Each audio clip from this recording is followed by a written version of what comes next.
All right, y'all, what's going on? It's Combo Breaker 99 back with another quick post-fight discussion video. All right, y'all, just want to jump back on here and get my thoughts on this fight between Vasiliy Lomachenko and George Kambosas Saturday night. A lot of fights going on Saturday. I was watching a lot of MMA, bare knuckle boxing, and just boxing. But yeah, it was a pretty good night. But I just wanted to jump on here and talk about this Loma and Kambosas fight here real quick, because there was a lot of people I felt were talking about Kambosas having a good chance in this one, and I just couldn't pick Kambosas in this fight. I just felt like he was tailor-made for Loma, even if Loma is older and, he is starting to lose a step. I felt like, I think Loma's hand speed and his footwork and his fundamentals are just still levels above a guy like Kambosas. Kambosas, he has pretty good fundamentals. He has heart. The guy's durable and he is tough, but so is Loma. Lomachenko still has all of that too as well. So when it came down to it, I said he'll probably stop this guy in the later rounds, and that's what happened. Lomachenko just pretty much controlled this fight with his footwork and his pressure and just those straight left hands and those powerful left hooks that he's throwing, every time Kambosas is too slow to, put his hands back up, or just too slow to get the timing down or even figure out the pressure that's coming at him. Even whenever Lomachenko was just putting a lot of footwork pressure on him and just backing him up, it's like Kambosas is thinking too hard. He's thinking too much, and he's not trying to jab to the chest or to the body or even try to clinch. Like Kambosas, he's not really that type of mauling physical fighter. Like he'll go in there and brawl with you a little bit, and he'll try to lean on you every now and then, but he's not that guy that's going to make this like a physical mauling type of fight that you need to do to a guy like Lomachenko. He gave him too much space in this fight, so Loma just took him apart. Just took him apart round by round. Everything he was landing had meaning on it, just backing him up with these, left-right combinations to the head, smacking him on the right side to that right eye busted open. And I couldn't really give Kambosas a single round in this fight. Just Lomachenko constantly backing him up with that pressure and just stepping in and out, where Kambosas, he just steps straight in and steps straight out. He's not really able to, cut out at an angle and, throw a good right hand. Loma was taking away his power shots.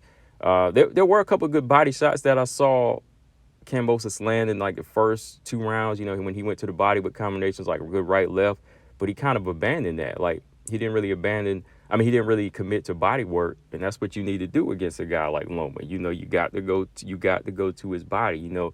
Stop trying to headhunt on a guy like that. You got to go to the body. You got to throw those hooks to the body like that. So in the end, that was just his fault. He didn't stick to the body, didn't jab to the chest. So Loma just continued to tattoo him.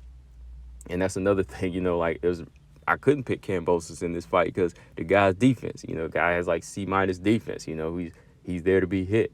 And a guy like Loma who's throwing a lot of power shots going to tattoo him. But it wasn't the headshots that knocked him out, man. It was as he wore him down and got him into the corner.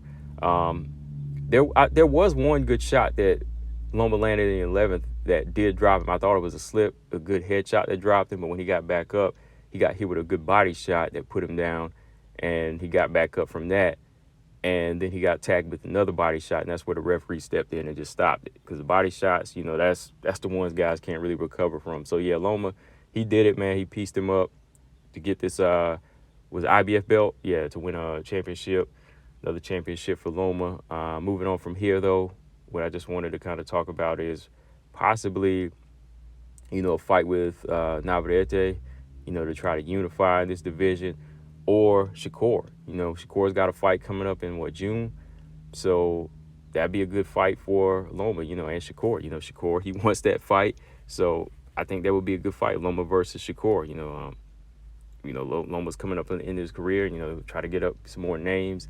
I would favor Shakur in that one. And I think Shakur, he's a little bit more methodical and stronger than Devin Haney in some points.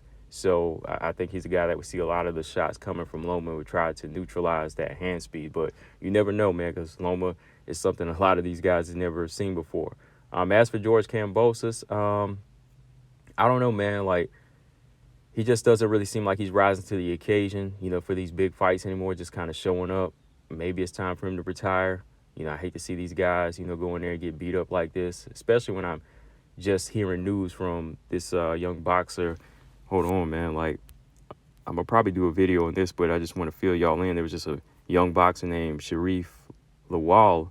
He just died, in the ring in a first round knockout loss in his professional debut.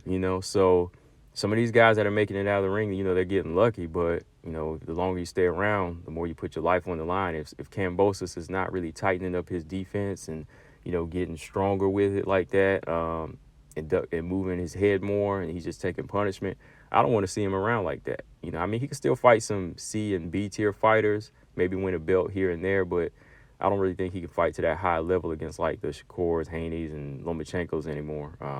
So yeah, I wouldn't mind seeing George Kambosas ride off. He made some good paydays. As for Lomachenko, time is winding down for him, so I like to see him finish out his career with some fights like Tank Davis and Shakur Stevenson. Tank is calling him out now. Tank is calling him out now. So Tank said let him handle business with Frank Martin. Frank Martin is a handful, but hey, we'll see.